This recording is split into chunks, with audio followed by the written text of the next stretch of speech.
show that discusses internal and relational anxiety, how it blocks effective leadership, and how we can move through it to a greater health. And now your host, Steve Cuss. You know, I think every year we're learning more about the impacts of narcissism on our organizations. Churches and Christian organizations not only seem to attract narcissists or people on the narcissism scale, but it seems like we also cultivate it in many ways. And we're seeing more and more high-profile Christian leaders being exposed for abuse tactics. And one of the most disappointing things, I think, is when we see that the boards and the leadership of these churches and organizations doubling down against the victims. And that's why I was really glad that Dr. Wade Mullen agreed to come on the show. He's our guest today because this is his field of expertise. Wade is the MDiv program director at Capital Seminary and Graduate School, and he did his PhD on this very topic. In fact, I'm going to read to you the title of his dissertation.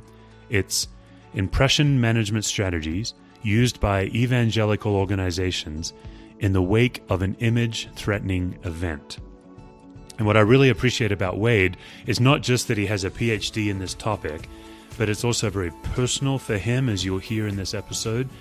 But my greatest appreciation for Wade is his ability to really boil down for the rest of us what he looks for in organizations that are covering over abuse and what he does to help them shed light on what's going on. I started the interview by simply asking Wade, when he reads the press releases of these organizations that have been accused, what surprises him about what he sees in those press releases? Yeah, I think what surprises me more than anything is the amount of impression management tactics that I sometimes see in a statement. And so what I often see is that either the statement has one or two statements that perhaps are one or two tactics that are perhaps common or predictable or they're not surprising that they would show up in anybody's ordinary language. But then sometimes I'll see an organization put out a statement that is almost all impression management, that the entire thing is potentially deceptive. And so if you were to ask the question, what is true? Where is truth in this statement? You might be left with a blank page. And so that's... Yeah, go ahead. Is it your impression that let's say a church, for example, is it your impression that the church leaders releasing the statement believe it? Are they deceived or are they attempting to deceive? Yeah, and that's a difficult question. There's a lot of research that's been done to try to determine how calculated these efforts are. Are they happening at a conscious level or an unconscious level or somewhere in between? And I think that there is a decision that the organization makes to manage their image, to protect themselves, instead of pursuing truth and revealing truth and doing what would be best for those who have been harmed. So I do think that they make a conscious decision to fortress a dark secret.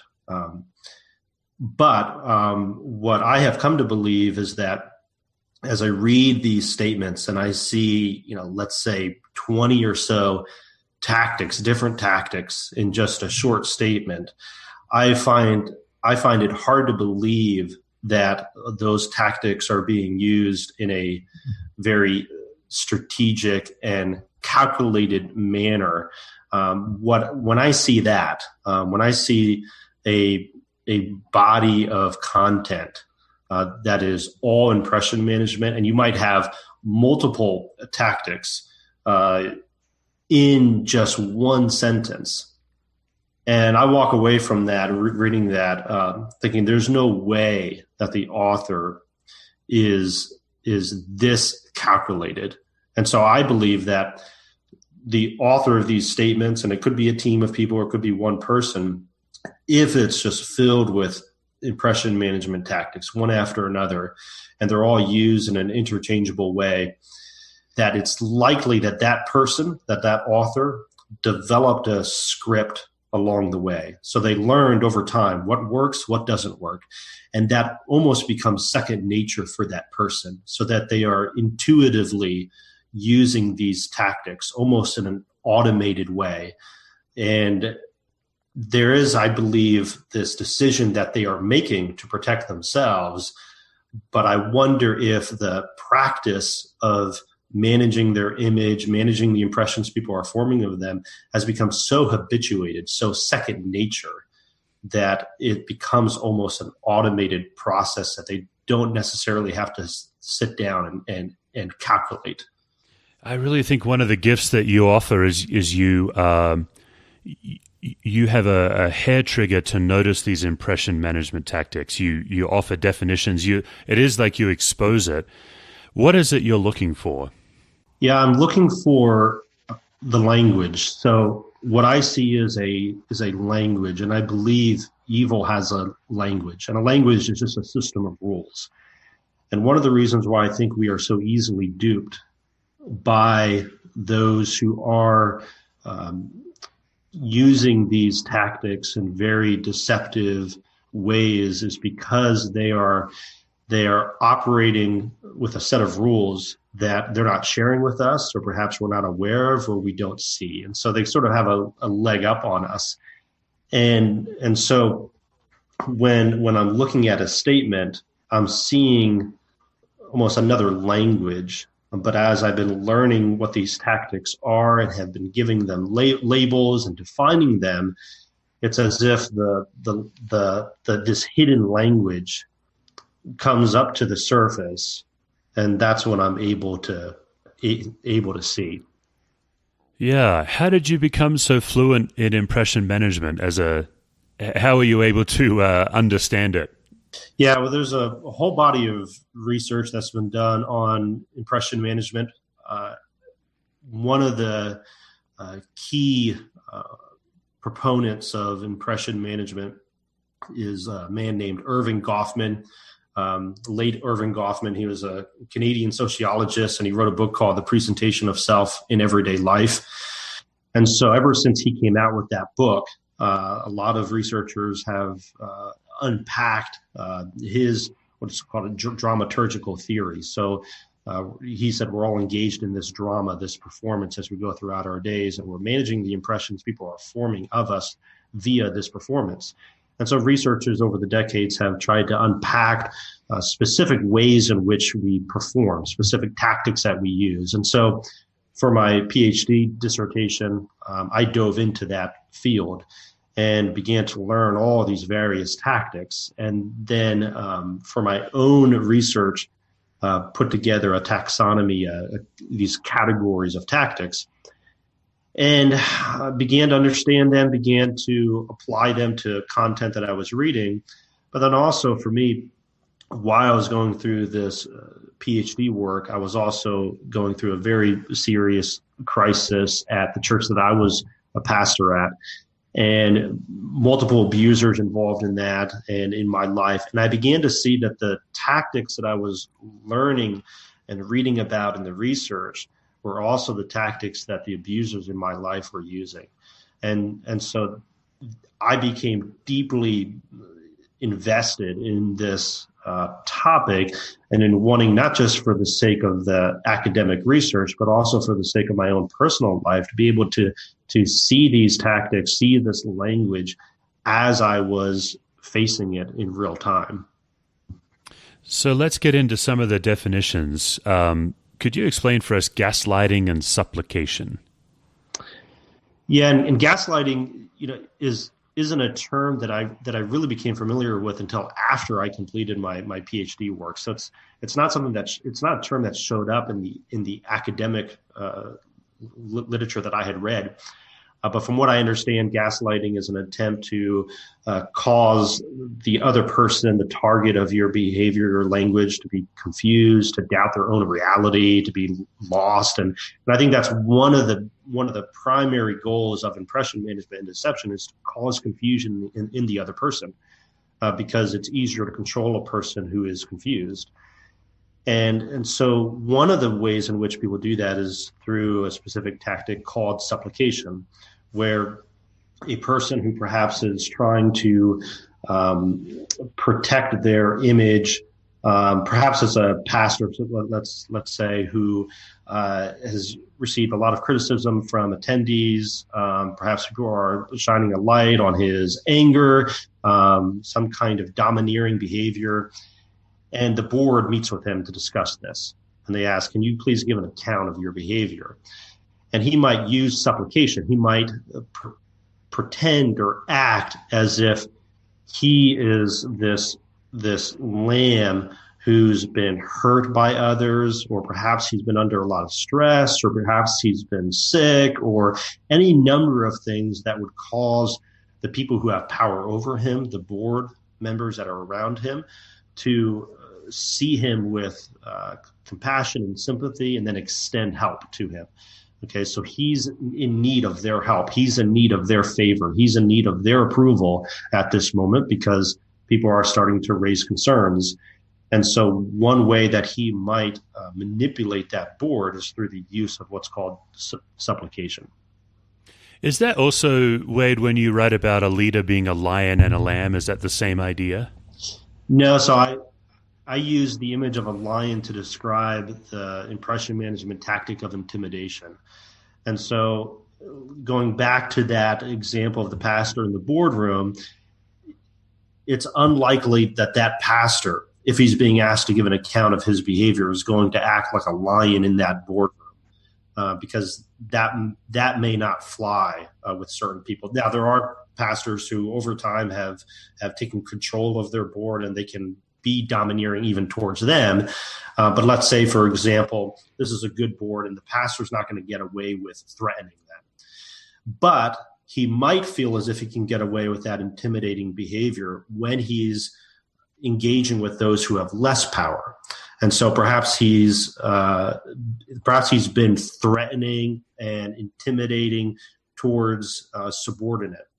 And he knows that he can get away with that because that subordinate, if that subordinate goes to the board and says, "Yay, the pastor has been threatening me, has, behind closed doors when we've been meeting, there's been outbursts of anger."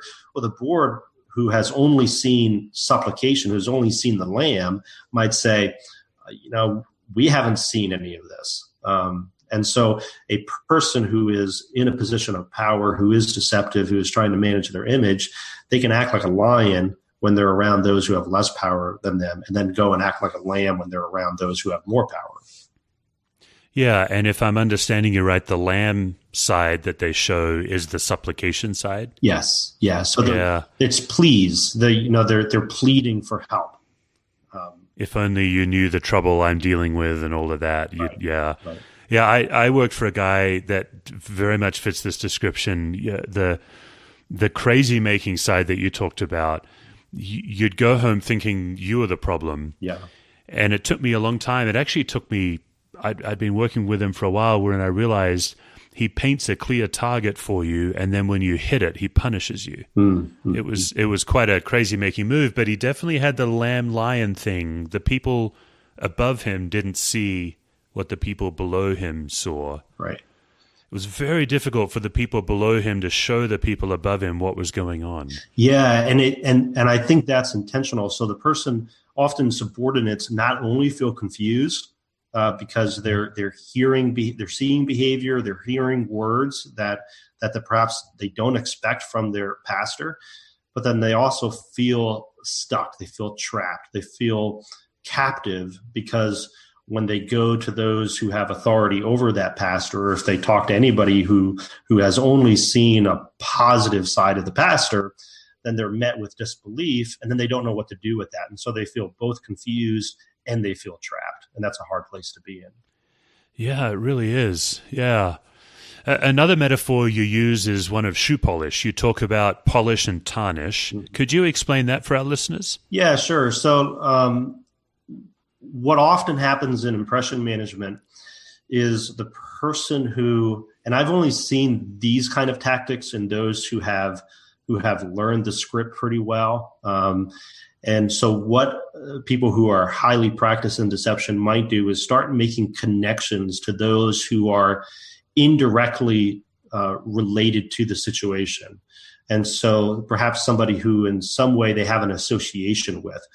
So let's say, the church leader is being exposed publicly, but he has the support of the elder board, and the elder board has committed to support this church leader, this senior pastor. Well, knowing that he has the support of the elder board, he might want other people to see that he has the support of the board. And so he draws this connection, publicly draws this positive connection that he has with the board. He wants to display that so other people can see that. But then he not only will make that connection, but he might also polish the positive attributes of that board, knowing that if the audience, if the church, if the public is seeing the board as wise and as full of integrity as those who are doing their job, and if they see them in that positive light, and if the board is seeing that senior pastor in a positive light and is saying, we support him, we believe him, we don't think there's any concerns that need to be addressed, well, then that polishing has a positive impact and a powerful impact on the way in which people are viewing that senior pastor. And so he might do the opposite thing with those who are, with those who are raising the concerns, who are shining a light on this lack of integrity or this bad behavior. Instead of polishing their positive attributes, he might tarnish them and try to shine a light on their negative attributes as a way of discrediting who they are and the claims that they're making. Yeah, I'm definitely hearing an ongoing theme from you, and it is the remarkable ability of a narcissistic leader to manage their image in a very nuanced way, depending on what message, both managing their image up and down, but also by demonizing and lionizing as they need. Yes. So one of the other categories you give, and I wonder if this is new direction or more of the same, but you talk about cubicles of charm versus crucibles of condemnation. Mm-hmm. Is that different, or is that the same kind of idea? No, that would be a bit different. I see as the ways in which the narcissistic leader conditions followers so that the followers only view that narcissistic leader with favor and with liking. And so the most powerful way to do that is to charm them, is to use what the academic research would call ingratiation. And so the narcissistic leader knows that his or her position and success and power is based on the favor of the followers and of the public. And so they earn that favor. They manipulate people into granting that favor through flattery, through gifts, through favors, through compliments, through these ingratiating charms that win over someone's favor. So I think that the narcissistic leader is driven by a thirst for power, and they use that power to gain possession of other people and things that they have. And so the narcissistic leader wants to possess another person's approval. And so they use charm to gain that from them. So I use the metaphor of placing these people in cubicles of charm. But one of the ways I think that flattery and these insincere expressions of kindness are revealed to be insincere is what happens when those who are in the cubicles of charm start to either push back against that leader, or they don't receive favors or offers to help, or they start raising concerns. They don't mirror the ingratiation. What happens is suddenly that person, those people in those cubicles of charm, are all of a sudden placed in a crucible of condemnation. Okay, well, if you're not going to play this game, if you're not going to be on our side, if you're not going to go along with this, then you're now our enemy, and we're going to condemn you, and we're going to put you in this crucible and melt all of your opposition away. And so all of a sudden, the person who was extremely kind is suddenly extremely intimidating and angry and threatening, and that's what I was trying to get at with those metaphors of a cubicle of charm and a crucible of condemnation. Yeah, it's almost like if you don't worship them, they seek to destroy you. Yes. Yeah. Is there any hope for narcissists? Like if there's so many high-profile examples right now, unfortunately. Is there hope of redemption for these people, or is narcissism almost irredeemable because it requires self-awareness? Yeah, and I'm cautious when people ask me that question, because I need to be aware of my own limitations, and I'm not a psychologist, and I can't diagnose someone. I think their narcissism happens on a continuum, and so I've read some researchers who describe what they call everyday narcissism, and so you might see that as just words and acts that indicate arrogance. And then on the other end of that spectrum, there's pathological narcissism, the person who has NPD. And I think we exist on this spectrum, on this continuum. And so I think it's important for people who are displaying narcissistic traits and tendencies to realize that they perhaps are on a path and they need to be rescued from that path. And I think that can happen, but self-awareness is key. And so I use the metaphor of, I love using metaphors to help people understand these concepts of someone who, let's say, grows up watching ping pong, table tennis, and they grow to love table tennis. And then they get to a point in their life where they're filled with despair and anxiety, and their inner landscape is barren like a desert, and they start looking for something outside of themselves. And perhaps that person says, I'd like to be a professional table tennis player. That's going to be the cure for this death that I'm feeling on the inside. And so they go and they become this professional table tennis player for 20 years, 30 years. And then at some point they break their hand. They can no longer play table tennis. And so that person says, I don't know what I'm going to do without this. I don't think I can live without this, because this is who I am. This is my source of life. And so that person all of a sudden, without the table tennis, is left just with their barren inner landscape. That's all that they have left.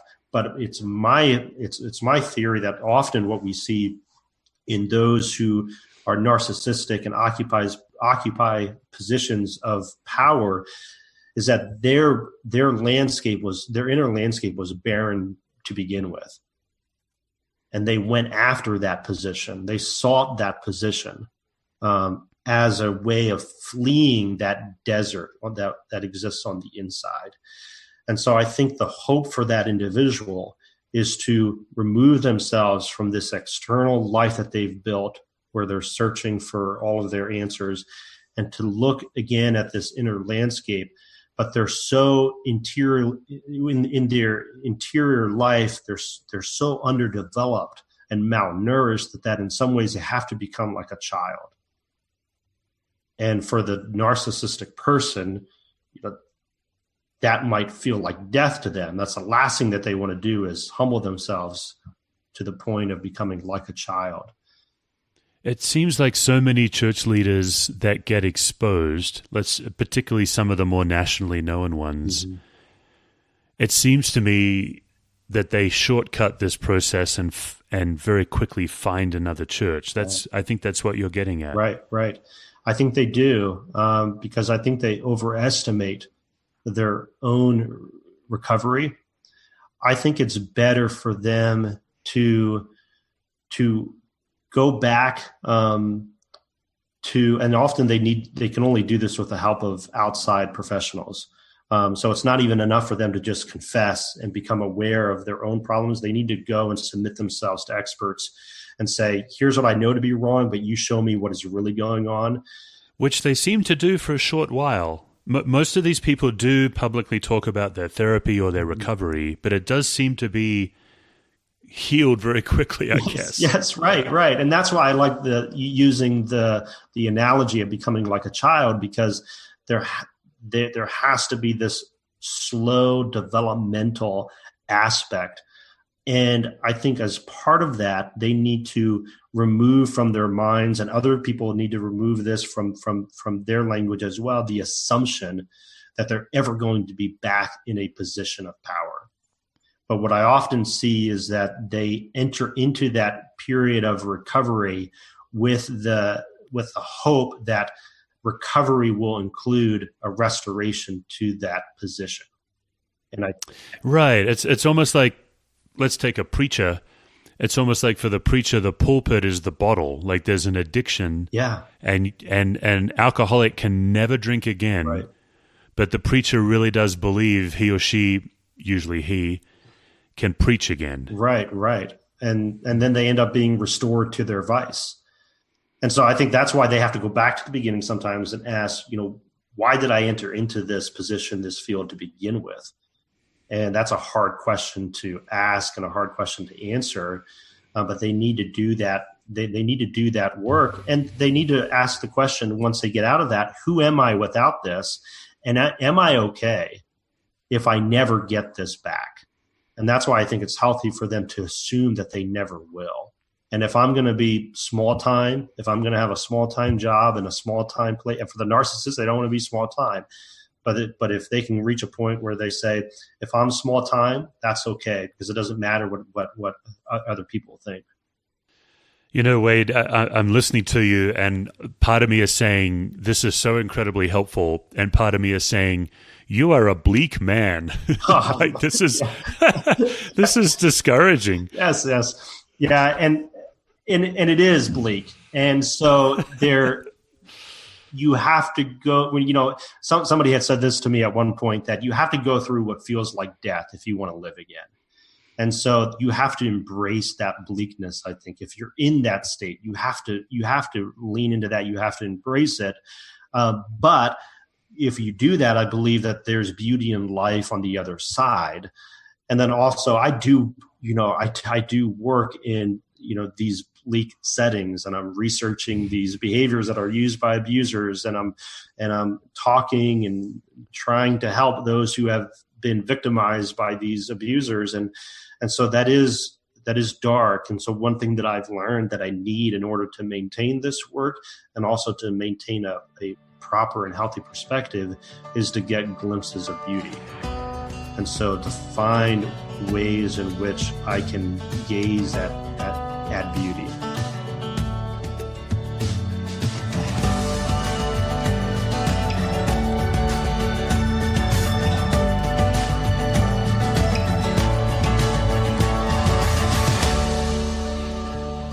Yeah, I've noticed in myself that I get almost obsessed with these situations, and I don't think it's a TMZ type.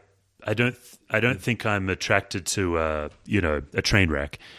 I think it's because I'm afraid of becoming it. I'm a lead pastor. I get on a stage not every week, but many weeks. I'm the top of my organization, so I think there is a fear in me. But one of the things I've noticed, because I think I've probably studied almost every case in the last 5 or 6 years, something like that.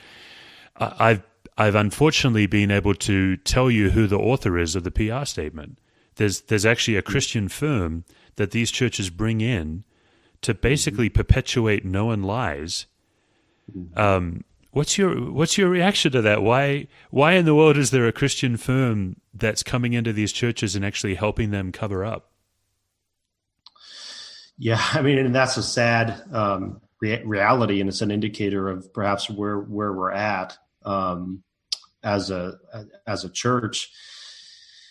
At some point along the way, I suppose the industry decided that the protection of the organization is more important than truth.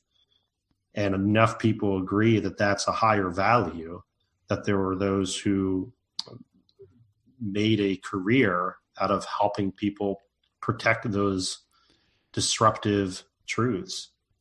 I keep thinking that there's some kind of a dichotomy in their heads, like these bloggers or whoever are revealing these, they're getting in the way of the greater good of the kingdom. It's that kind of justification. But every time you read these statements, the level to which they obfuscate feels to me to be self-revealing. Like if I read a statement and it's obfuscating, and as you've pointed out, some of the impression management, that's the sign they're guilty. Like I can't think of a single one of these churches that it turned out was falsely accused. Right. Yes. Yeah. And then the next church that faces it, they don't seem to know how to look at the previous history and say, you know what, these last 17 churches that did what we're about to do didn't end well for them. Maybe we should try a different way. They don't seem to have that self-awareness. No, and I am saddened by the amount of condemnation that bloggers and journalists are receiving, because what I've seen, what I've observed is that they are motivated by a love and a concern for those who are being harmed. Many of those have been harmed themselves. And so they are they know that they're going to be incurring this condemnation. So they're taking personal risks to shine a light, and perhaps are some of the best people among us. That's how I see them, that these are heroes among us who are shining a light in dark places. And it's sad to me that those who are in positions of influence and power are so often making them appear to be worse than they really are, and making them appear to be the enemy. And I think that's sad. The old TV show. Oh yeah, I'm familiar with the storyline, and I've seen some of the episodes. Yeah, it's fascinating to me because it was written by somebody who doesn't proclaim any sort of faith, but Vince Gilligan, the guy that created the show, he was fascinated to watch what happens when a man gives himself over to evil endeavors, and evil slowly changes who he is at his core. Mm-hmm. And I'm wondering what your opinion is. Like you referred earlier that a narcissist will seek the stage. How much does the stage cultivate a narcissist? Like if somebody has these tendencies, but they're not all the way to being an NPD, how much does the stage and the spotlight actually create them to become an NPD? Does that make sense? Yeah, it does. Yeah. So I think there are internal attributes of a person that sometimes align with the external characteristics of a setting. And so the external characteristics might serve as a magnet to those who are internally drawn to those attributes. So for example, if the narcissistic person has grandiose views of themselves, has fantasizes about their success, and then you have this context over here that provides them with a stage and with lights and with the opportunity to speak or perform in front of a large crowd, well, that's going to attract the person who wants to be in that place of grandiose worship and exaltation. And so I do think that we have to consider how our systems are potentially attracting those who are narcissistic and are feeding off of the system itself. So our systems are attracting. I guess the question is, are our systems also breeding? Kind of a nature-nurture question. Yeah, and I do think they form a symbiotic relationship, so that the narcissistic leader in that setting creates a system, and then the system also breeds narcissism in individuals, and so they form this symbiotic mutual relationship.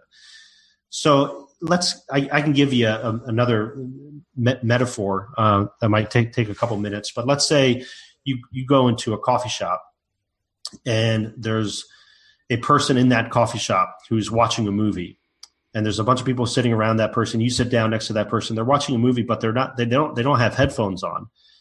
And so you expect some privacy and some quiet, but this guy's watching this movie and it's loud and everybody can hear it and it's distracting. Well, you might want to say something, but you know that if you say something, it could cause a scene. You don't know how that man's going to react. And so that man, let's say that man is a narcissistic person who feels entitled to getting whatever he wants. And so the group decides not to give that behavior any attention. So Goffman calls this tactful inattention, choosing not to give any attention to a behavior that perhaps violates a social norm or rule because you'd rather keep the peace. So the whole group decides not to say anything. Well, let's say the next day he comes back, puts his movie on, and decides to turn the volume up a little louder because the day before nobody said anything. Okay, so now he is exerting more of his wishes and desires into that space, and nobody's saying anything. So the whole group now is renegotiating the boundaries. So this is where I think it begins to become a symbiotic relationship, where this person who is exerting control and doing what he wants is now being enabled to do that by the community, because the community has decided, for the sake of maintaining peace, to grant this person what they want, to renegotiate boundaries.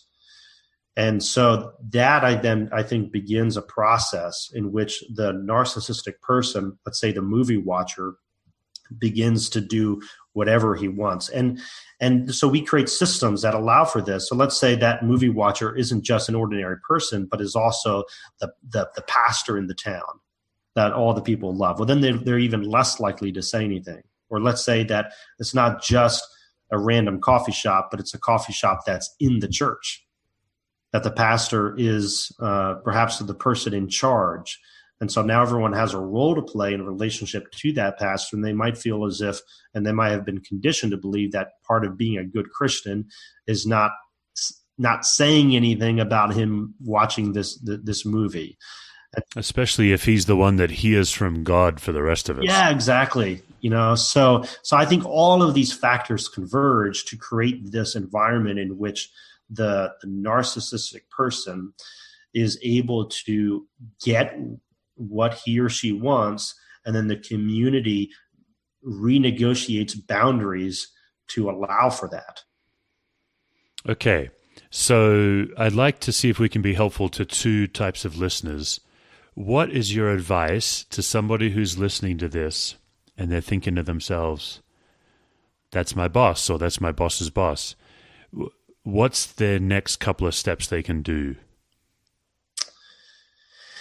I think one of the steps that they might consider is appealing to that narcissistic person. Now, perhaps the only way that they know that they're narcissistic is because they've already done that. So often the narcissist reveals themselves when they're confronted. And so perhaps they've already done that. So the next step might be to appeal to a higher authority.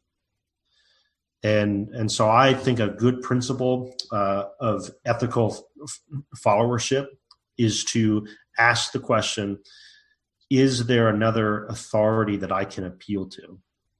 And I think the follower has the right to appeal to a higher authority. If the authority that they've already appealed to isn't responding with integrity, then they can take their concerns to perhaps a board, and hopefully the board is able to listen and consider and respond in an appropriate manner. And then some of the more high-profile cases lately, we've seen that those boards double down against the accuser. Right. Is the only solution at that point? I mean, I want to guard against a question that asks an absolute answer. I understand these are nuanced situations, but is one of the more likely solutions just leaving and making sure you take care of yourself? Yeah, and I think that's up to each individual person. But I do think that the person should consider whether or not, let's say they're employed at the organization, whether or not they ought to resign and move on, whether or not they want to work for an organization that is inherently deceptive. So at that point, if the board isn't acting when they're confronted with truth, then the church or the organization is governed by deception, and it's headed towards destruction. And so that leaves that employee with the choice of whether or not they want to be a part of that, or even whether or not they can walk with integrity while being a part of that. And so that's a difficult question for each individual person to ask. Yeah. But I think there are other options, even beyond the board, depending on the organization. There could be if it's a denomination, there could be a higher authority to appeal to, even beyond that board. Or there could be, like in a college setting, there could be an external body of accreditation that they could appeal to. And so there's options perhaps outside of that. Obviously, if it's a criminal behavior, then you're going to you're appealing to the law and going to law enforcement. So it's thinking through all of those factors. And then I do think that there is a place for appealing to the public. And so we're seeing some of that. So those are difficult questions to ask. Yeah. So then the other listener I think we could be helpful for is either a ministry student or somebody who's young in ministry. If we just focus on church leadership, they're listening to this, and let's say that they are a type A, charismatic, upfront leader type. Let's say they've been affirmed for those gifts from young age. Right. And they're listening to this and they're thinking, holy smokes, how do I guard my own heart from being pulled down this path? One of the things I've heard you say is to watch out for exceptionalism. It sounds like if you start to see yourself as the exception, or if your group treats you as the exception, is there something else that the person can watch out for? Yeah, I think it's watching out for thoughts that elevate yourself, that exemplifies yourself.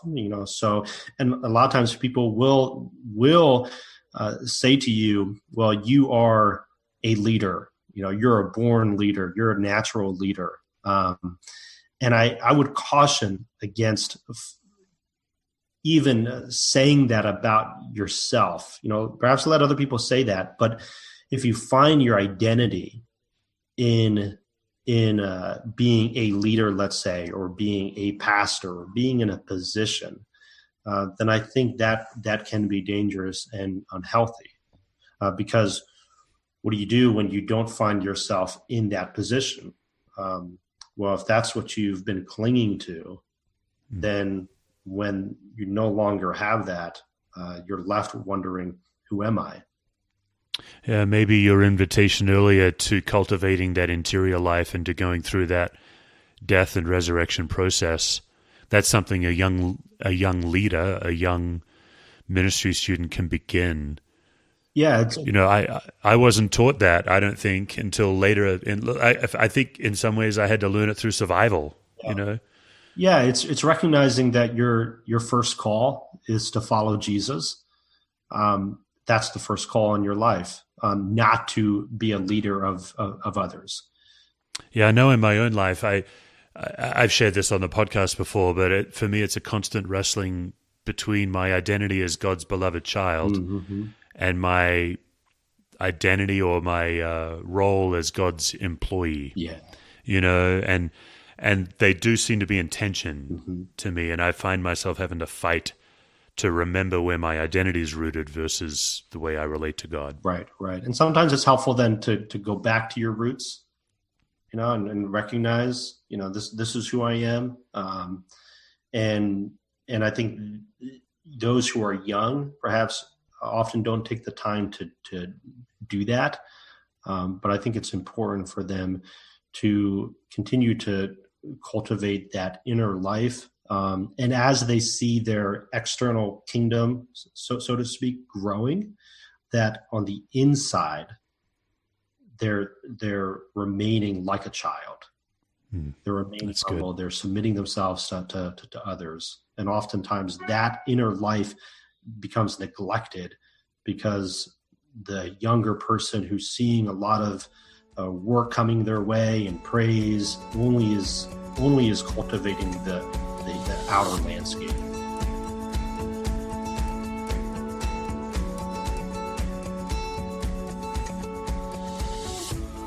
So, a lot of what we do on this show is we help listeners really notice anxiety in their life. And anxiety isn't simply worry, it's any response that blocks you from being fully human to others and fully human to God. Mm-hmm. So, for example, mansplaining is often an anxious response. Mm-hmm. And so we help our listeners identify anxiety by asking our guests to begin to identify it. Mm-hmm. So the first question is, where does anxiety start for you physiologically? If you had a choice between a spinning mind, a racing heart, or a tightening gut, where would you say anxiety begins for you? For me, it begins with a spinning mind, where I know that something is in the future that I have to face. There's a decision that I need to make, and so I'm brooding over that. Yeah, you're like preempting it by worrying about it. Yeah, and then I'm not present with the people that I'm around or with because I'm preoccupied with my chattering mind. But I have noticed, though, that when perhaps there's the response is dictated by how close the object of the anxiety is to you, because I've noticed sometimes when I'm suddenly thrust into a situation that the first response in my body is a racing heart. So yeah, because you don't have time to worry about it, you just have to act. Right. Yes. Yeah. Mm-hmm. Okay. Another source of anxiety for leaders and parents is in any given moment where we believe we need something that we don't actually need. Mm. So, for example, in my own life, I believe I always need to be understood. So if someone misunderstands me, I get anxious because I'm not getting what I believe I need, even though actually I don't actually need to be. I can be misunderstood and still be okay. Mm-hmm. Is there anything that you can identify that you believe you need in any given moment that you don't actually need? Yeah, I think for me, perhaps, and this is the first time I've ever heard this question. It's a great question. As I'm thinking about it for the first time, I think that often what I need is time, or that I think I need. So give me space, give me time before I can respond. And well, I'm glad I could help you by springing a question on you and demanding an answer. And often, though, what that is an excuse to self-edit. Sometimes you do need time to be careful, but sometimes I feel as if I need that when I really don't. Great.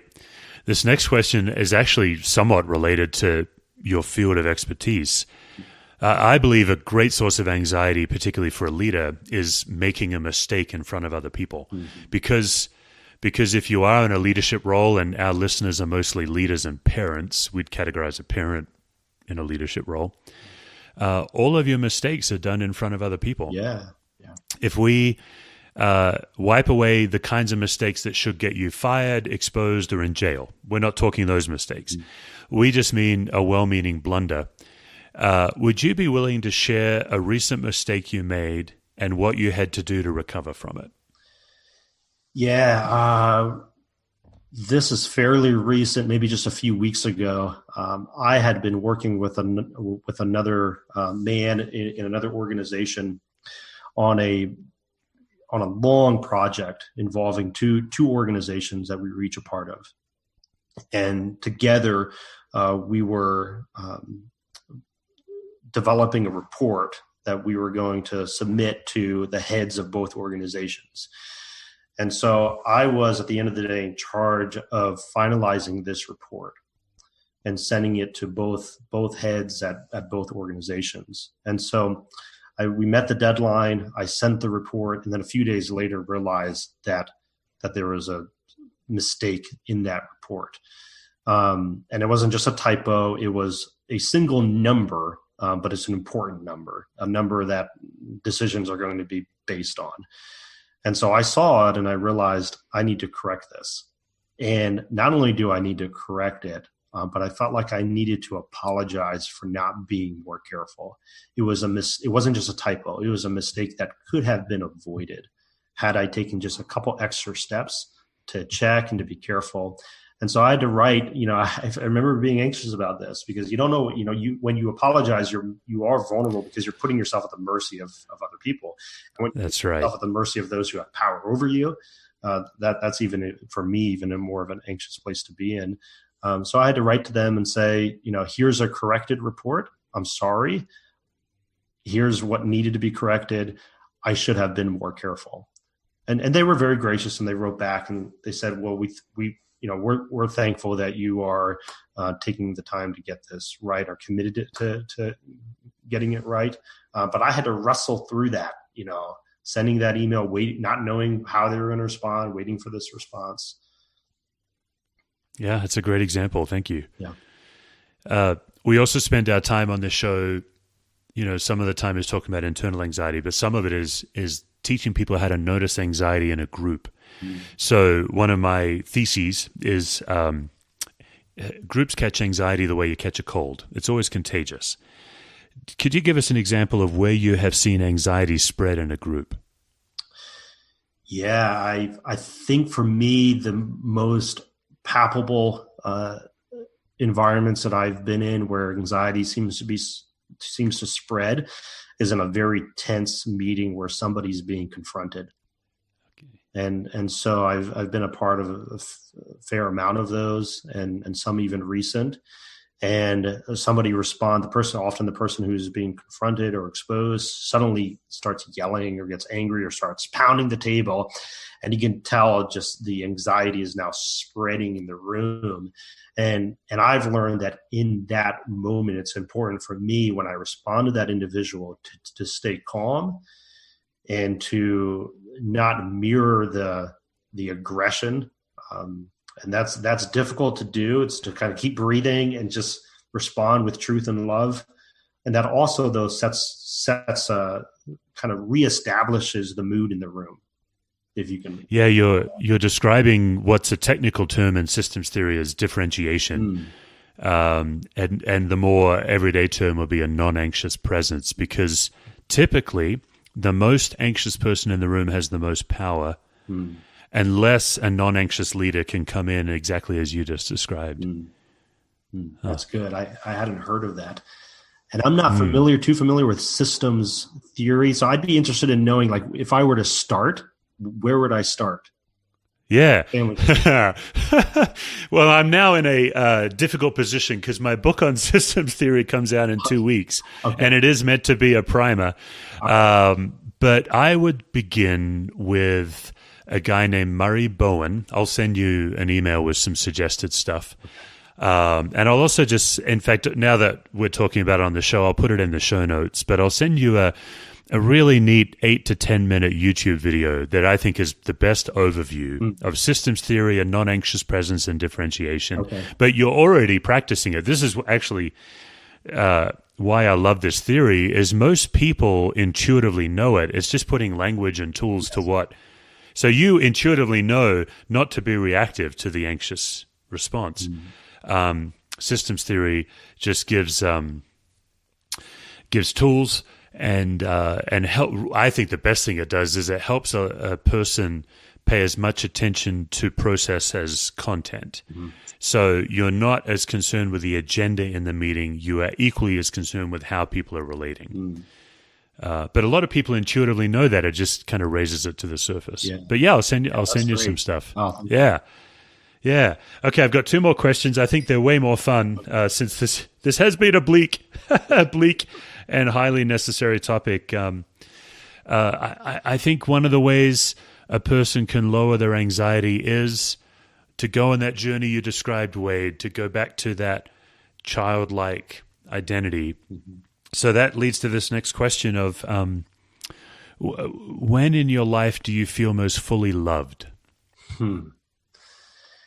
I, in some ways, feel most fully loved when I am in that place of exposing my soul, my inner landscape to my wife or perhaps a counselor that I'm meeting with, and I'm not sure how they're going to respond. but they respond with validation, with affirmation, and with support. But not just that, but also with hard truths that I need to hear, that they love me enough to tell me what I need to hear. I think in those moments, I feel most fully loved by another human. That's great. And then the final question is, could you give us a couple of activities and a couple of geographical locations that make you feel most human and alive? Oh, yeah. Okay. Well, one location that my wife and I love to be in is New England, the Boston area. So she's originally from that area. And so when we have opportunity to go visit her family, there's just some areas around Boston, and I love the water. Cohasset is a town near there that I love to drive through and visit and just sit and look at the water. And when we're able to do that together and just explore that whole region, that for us brings a lot of life to our soul. And then personally, there's a location that if I get a chance to, when it's nice out, that I might run or hike to. And it's just a place tucked away in the woods, but it's a body of water with like this cliff on one side. And it's just a beautiful place. It's always quiet. There's no one else there. And if I can go on this trail run and then find myself there and spend some time in quiet and silence and being present with the Lord, that for me just does something in my soul. Wade, thanks very much. This has been a really rich interview. I really appreciate your time. Yeah, and I'm glad it's helpful. Thanks for joining us today. You can follow me on Twitter and Instagram from the handle Steve Cusswords. You can also go to stevecusswords.com for more resources. This episode has been a production of Brendan Reed and Steve Cuss.